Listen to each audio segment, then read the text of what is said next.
നമ്മൾ ഏത് ഗ്രൂപ്പിൽ ചെന്നാലും ഇൻട്രൊഡ്യൂസ് ചെയ്യാൻ പറയും അവര്. അത് പറയൂ. പുതിയൊരാളെ കണ്ടാലും അവര് ഒന്ന് ഇൻട്രൊഡ്യൂസ് ചെയ്യാൻ പറയും. അതുകൊണ്ട് ഞാൻ ഏറ്റവും ആദ്യം ഇൻട്രൊഡക്ഷൻ ആണ് പഠിപ്പിക്കുന്നത്. നമ്മൾ ഇൻട്രൊഡക്ഷൻ പറഞ്ഞു കഴിഞ്ഞാലേ പിന്നെ നമുക്ക് ബാക്കി കാര്യങ്ങൾ സംസാരിക്കാനായിട്ട് ഒരു എളുപ്പം കിട്ടും. അതുകൊണ്ട് ഇൻട്രൊഡക്ഷൻ നിങ്ങൾ ആദ്യമേ പറയണം. അത് എങ്ങനെ പറയേണ്ടതെന്ന് ഞാനിപ്പോ കാണിച്ചു തരാം.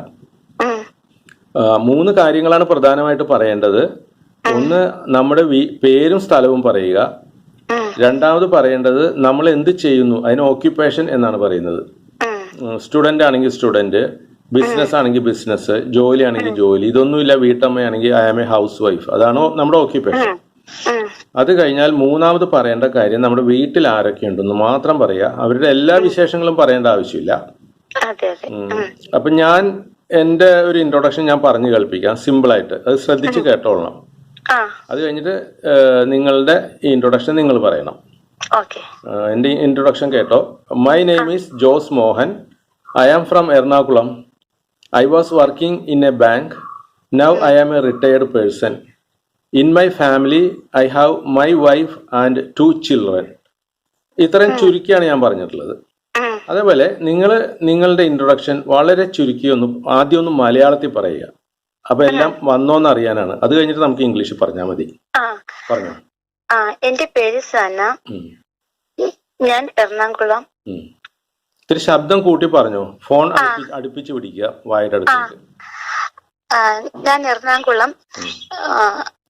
ഞാൻ ചെറിയ ഫാമിലിയാണ്. വീട്ടിൽ ഞാൻ, ഭർത്താവ്, 2 കുട്ടികളുണ്ട്. ഓക്കെ, ഇത്ര മതി. ഇതാണ് ഇൻട്രൊഡക്ഷൻ. നമ്മുടെ സ്ഥലം പറഞ്ഞു, പേര് പറഞ്ഞു. പക്ഷെ നിങ്ങളുടെ ഓക്യുപ്പേഷൻ എന്ന് പറഞ്ഞാൽ എന്താണ് ചെയ്യുന്നത് അത് പറയാൻ വിട്ടുപോയി. ഞാൻ വീട്ടമ്മയാണ്. അതെ, ഇത്ര ഉള്ള കാര്യം.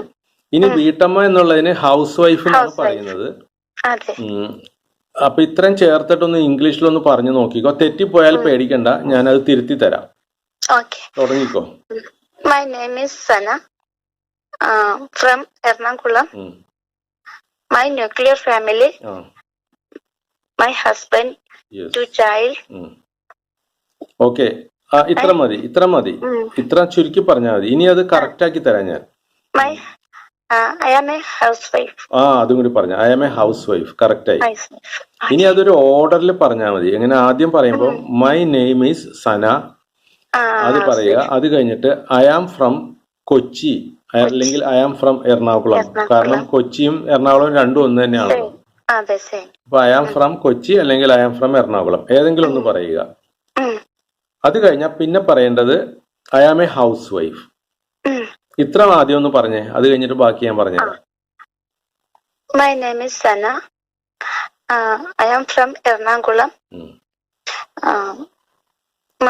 I am a housewife, അത് പറഞ്ഞു. I am a housewife. മതി, ഇത്ര മതി. ഇനി ഫാമിലിയെ കുറിച്ച് പറഞ്ഞാൽ മതി. In my family I have my husband. അങ്ങനെ പറഞ്ഞോ, അതൊന്ന് പറഞ്ഞേ. In my family I have husband, 2 child. Okay, 2 children എന്ന് വേണം പറയാൻ, കേട്ടോ. 2 പേരാണെങ്കിൽ ചിൽഡ്രൻ ആണ്. ഒരാളാണെങ്കിൽ 1 child എന്ന് പറയാം. 2 പേരുണ്ടെങ്കിൽ 2 children എന്ന് പറയണം. അപ്പൊ ചിൽഡ്രൻ എന്ന് പറഞ്ഞാൽ കുട്ടികൾ എന്നാണ് അർത്ഥം. ചൈൽഡ് എന്ന് പറഞ്ഞാൽ കുട്ടി എന്നാണ് അർത്ഥം. 2 children. അപ്പൊ അവസാന ഭാഗത്ത് പറയേണ്ടത് ചിൽഡ്രൻസ് എന്ന് പറയുമ്പോ അതാണ് ചോദ്യം. ഉഗ്രൻ ചോദ്യമാണ് അത്. ചിൽഡ്രൻസ് എന്ന് പറഞ്ഞിട്ട് ഒരു വാക്ക് ഇംഗ്ലീഷിൽ ഇല്ല. കാരണം ചിൽഡ്രൻ എന്ന് പറഞ്ഞാൽ തന്നെ കുട്ടികൾ എന്നാണ് അർത്ഥം.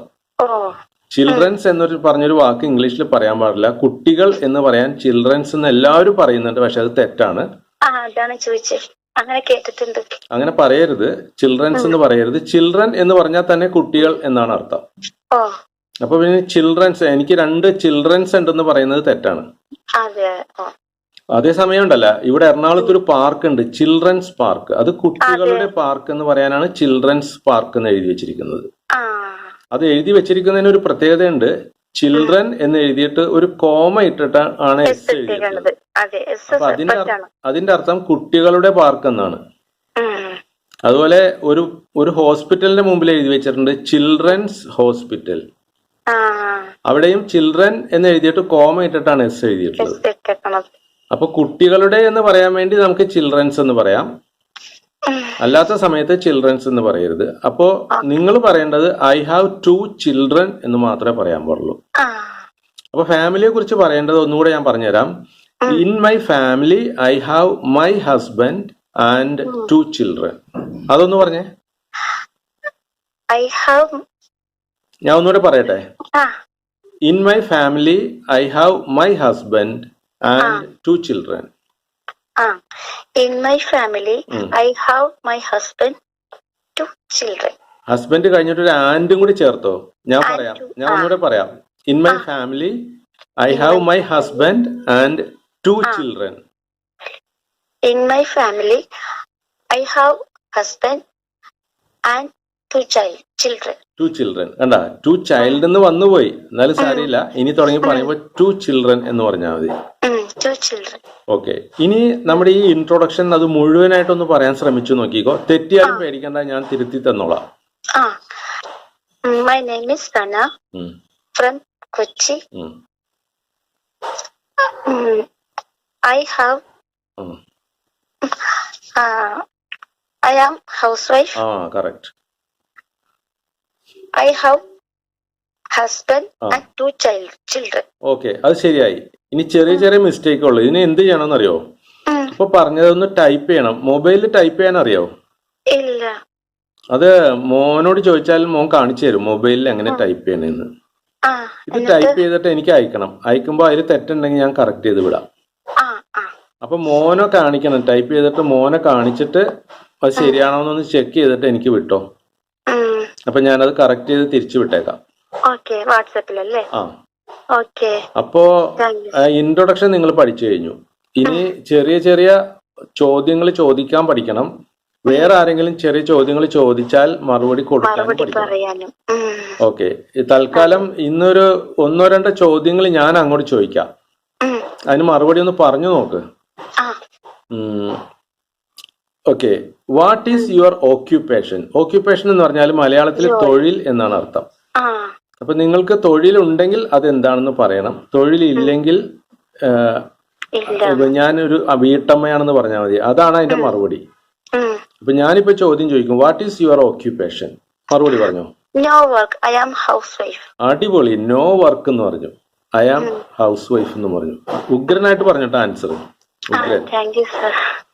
അപ്പൊ no work, I am housewife എന്നാണ് പറഞ്ഞത്. അതിന്റെ ഇടക്ക് ഐ ആം എയും കൂടി ചേർത്തോ. അപ്പോഴാണ് ആ സെന്റൻസ് പൂർണ്ണമാകുന്നത്. ഒന്ന് പറഞ്ഞു. No work, I am a housewife. അടിപൊളി. നല്ല ആൻസർ ആണ് കേട്ടാ. ഇങ്ങനെ കിട്ടുന്നുണ്ട്. ആൻസർ പറയാൻ കിട്ടുന്നുണ്ട്. ഇങ്ങനെ കിട്ടണം. ഓക്കെ. പിന്നെ ആ മൊബൈല് വായുടെ അടുത്ത് ചേർത്ത് പിടിച്ച് ഇത്തിരി കൂടി ശബ്ദത്തിൽ പറയണം. ഇങ്ങോട്ട് കേൾക്കുന്നില്ല ശരിക്കും. അതെ, കോൾഡ് പിടിച്ചിട്ട് തണുപ്പടിച്ചിട്ടേക്ക് സൗണ്ട് വല്ലാണ്ടായിട്ടുണ്ട്, അതാണ്. അല്ലല്ല, മൊബൈല് അടുത്ത് പിടിക്കാത്തതിന്റെ കുഴപ്പമാണ്. അതാണ്. ഇപ്പൊ പിടിച്ചപ്പോ നല്ലപോലെ കേൾക്കുന്നുണ്ട് എനിക്ക്. കേൾക്കുന്നുണ്ടോ? പിന്നെ നല്ല ക്ലിയർ ആണ്.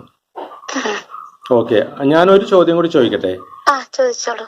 Where are you living? നിങ്ങൾ എവിടെയാണ് താമസിക്കുന്നത് എന്നാണ് ചോദ്യം. Where are you living? I am living Kochi. Very good. പെട്ടെന്ന് പറഞ്ഞു കഴിഞ്ഞാലോ. I am living in Kochi. Okay. In Kochi. അടുത്ത ചോദ്യമാണ്. In Kochi where is your location? I am living Kochi at Palluruthy. അടിപൊളി, അടിപൊളി. കറക്റ്റ് സെന്റൻസ് ആണ്. I am living in Kochi at Palluruthy. അത് ഞാൻ യൂട്യൂബിൽ കുറച്ച് കേട്ടല്ലോ സാറിന്റെ ക്ലാസ്. അപ്പൊ എനിക്ക് പറയാൻ പറ്റി, കേട്ടിട്ട്. അതിൽ ഈ ഇപ്പൊ പറഞ്ഞതിൽ ഒരു വലിയ ഗ്രാമർ ഉണ്ട്. ആ ഗ്രാമർ എന്താന്ന് ഞാൻ ഒന്ന് പറഞ്ഞുതരാം. I am living in Kochi എന്ന് പറഞ്ഞാൽ കൊച്ചി വലിയൊരു സ്ഥലമാവുമ്പോ അതിന്റെ കൂടെ ഇന്നാണ് ചേർക്കേണ്ടത്. പിന്നെ നിങ്ങളുടെ സ്ഥലം പള്ളുരുത്തി അല്ലേ, അത് ചെറിയ സ്ഥലമായതുകൊണ്ട് അതിന്റെ കൂടെ അറ്റാണ് ചേർക്കേണ്ടത്. അപ്പൊ ഈ ആൻസർ വളരെ കറക്റ്റ് ആയിട്ട് പറഞ്ഞല്ലോ. അടിപൊളിയായിട്ട്. ആ ആൻസർ ഒന്നും കൂടെ പറയാമോ? I am living in Kochi at Palluruthy. ഓ, അടിപൊളി. I am living in Kochi at Palluruthy. അപ്പൊ ഈ ഗ്രാമർ പഠിച്ചിട്ടുണ്ടല്ലേ? ഇത് അറ്റും അത് ഞാൻ ഇതിന്ന് പഠിച്ചതാണ് സാറിന്റെ ക്ലാസ്സിൽ നിന്ന്. പലർക്കും അറിയില്ല കേട്ടാ ഈ ഇന്നും അറ്റും മാറ്റി മാറ്റി ഉപയോഗിക്കാം. ഇല്ല, അത് സാറിന്റെ ക്ലാസ്സിൽ ഇന്നലെ ഞാൻ കേട്ട് പഠിച്ചത്. അത് കൊള്ളാം. ഇന്നലെ കേട്ടല്ല, ഞാൻ പറഞ്ഞില്ലേ, ഇന്നലെ കണ്ടപ്പോ കേട്ട് പഠിച്ചു. ഓക്കെ, ലത്തീഫിക്കാനായിട്ടുള്ള ഇത് വീഡിയോ. അതെ. അത് കൊറേ പ്രാവശ്യം കണ്ടു, 2-3 പ്രാവശ്യം കണ്ടു കേട്ട് പഠിച്ചു. അപ്പൊ അതിൽ നിന്ന് ഇങ്ങനെ കുറേശ്ശെ പഠിക്കാൻ പറ്റുന്നുണ്ടല്ലേ? പഠിക്കാൻ പറ്റുന്നുണ്ട്, മനസ്സിലാവുന്നുണ്ട്. അപ്പൊ ഞങ്ങളത് 2-3 പ്രാവശ്യം കേൾക്കുമ്പോ അത് മെമ്മറി കയറുമല്ലോ. അതെ അതെ അതെ അതെ. പിന്നെ ഞങ്ങൾ അത് ഇടയ്ക്ക് ഉപയോഗിക്കുവാണെങ്കിൽ അത് തലയിൽ തന്നെ ഇരുന്നോളൂ. അപ്പൊ ഇത് തലയിൽ കേറി, അറ്റും ഇന്നും തമ്മിലുള്ള കേറി. അടിപൊളി അടിപൊളി. അപ്പൊ ഇനി ഞാൻ അടുത്ത ചോദ്യം ചോദിക്കട്ടെ. അടുത്ത ചോദ്യം, നിങ്ങൾ ഇന്ന് എന്ത് കഴിച്ചു എന്നാണ് ഞാൻ ചോദിക്കാൻ പോകുന്നത് രാവിലെ. അതിന് ചോദിക്കുന്നത് ഇങ്ങനെയാണ് ഇംഗ്ലീഷിൽ, what did you eat today. ടുഡേയും കൂടെ ഉണ്ട്. What did you eat today, ഇന്ന് എന്താണ് കഴിച്ചത്?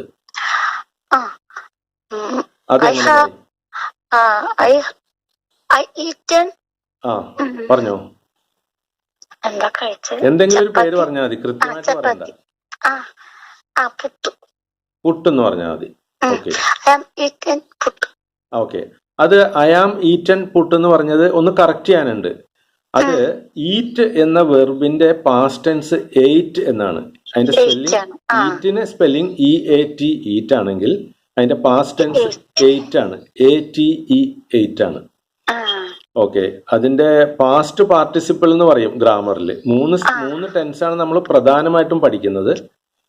5 ടെൻസ് ഉണ്ടെങ്കിൽ 5 ടെൻസിൽ പ്രധാനമായിട്ട് നമ്മൾ പഠിക്കുന്നത് 3 ടെൻസ് ആണ്. അതിൽ ആദ്യത്തേത് പ്രസന്റ് ടെൻസ്, പിന്നെ പാസ്റ്റ് ടെൻസ്, പിന്നെ പാസ്റ്റ് പാർട്ടിസിപ്പിൾ. അപ്പൊ നമ്മൾ ഇതിനെ ഒന്നാമത്തെ, രണ്ടാമത്തെ, മൂന്നാമത്തെ എന്നാണ് പറയുന്നത്. V1, V2, V3 എന്ന് പറയും. V എന്ന് പറഞ്ഞാൽ വെർബ്. അപ്പൊ വെർബ് 2 ആണ് നമുക്ക് ഉപയോഗിക്കേണ്ടത്. കഴിച്ചു എന്ന് പറയാനായിട്ട് V2 ഉപയോഗിക്കണം. അപ്പോ V1 8 ആണ്. 8 എന്ന് പറഞ്ഞാൽ കഴിക്കുക. കഴിച്ചു എന്ന് പറയാനായിട്ട് V2 ആണ് ഉപയോഗിക്കേണ്ടത്. V2 8 ആണ്. അപ്പോ I ate പുട്ട് എന്ന് പറഞ്ഞാൽ മതി. I ate പുട്ട് അത്ര പറഞ്ഞാൽ മതി. വളരെ ചെറിയൊരു ആൻസർ ആണ്. ചെറിയ ആൻസർ ആണെങ്കിലും അതിൽ വലിയൊരു ഗ്രാമർ അടങ്ങിയിരിക്കുന്നുണ്ട്. ഈറ്റ് എന്ന് പറയാതെ നമ്മൾ 8 എന്ന് പറഞ്ഞു. അപ്പൊ തന്നെ ആ ഗ്രാമറിൽ 3 തരം ടെൻസ് നമ്മൾ പഠിച്ചു. Eat, eight, eaten. ഇനി ഈറ്റൺ എന്ന് പറഞ്ഞിട്ട് മൂന്നാമത്തെ V3 ഉണ്ട്. അതെന്താണെന്ന് ഞാൻ പിന്നീട് പറഞ്ഞുതരാം. എല്ലാം കൂടി നമ്മൾ ഗ്രാമർ പഠിക്കാൻ പോയി കഴിഞ്ഞാൽ, ഇന്ന് ചേട്ടൻ കൊല്ലത്ത് നിന്ന് ഒരു ചേട്ടൻ വിളിച്ചു. ആ ചേട്ടൻ ഗ്രാമർ പഠിച്ചു ഇംഗ്ലീഷ് സംസാരിക്കാൻ അദ്ദേഹത്തിന് പറ്റണില്ല എന്നാ പറഞ്ഞത്. എന്താ കാര്യം എന്ന് വെച്ചാലേ, ഈ ഗ്രാമർ അദ്ദേഹത്തിന്റെ നാക്കിനെ ലോക്ക് ചെയ്ത് കളഞ്ഞു എന്നാ പറയുന്നത്. അപ്പോ നമ്മളെപ്പോഴും ഗ്രാമർ ചിന്തിച്ചുകൊണ്ട് സംസാരിക്കാൻ പോയാ ആ കൊല്ലത്തെ ചേട്ടൻ പറഞ്ഞ പോലെ അത് നമ്മുടെ നാവിനെ ലോക്ക് ചെയ്ത് കളയും. അപ്പൊ അതൊന്നും ആലോചിക്കണ്ട. ഇന്ന് എന്താ കഴിച്ചതെന്ന് ചോദിച്ചാൽ ടുഡേ ഐ എയ്റ്റ് പുട്ട്, അത്ര മാത്രം പറഞ്ഞാൽ ഒന്ന് പറഞ്ഞ today I ate puttu. Okay. പിന്നെ ഇംഗ്ലീഷിൽ പറയുമ്പോൾ ടുഡേ അവസാനം പറയുന്നതാണ് കുറച്ച് ഭംഗി. ഐ എയ്റ്റ് പുട്ട് ടുഡേ എന്ന് പറഞ്ഞാൽ മതി. അല്ല, I ate puttu today. Okay.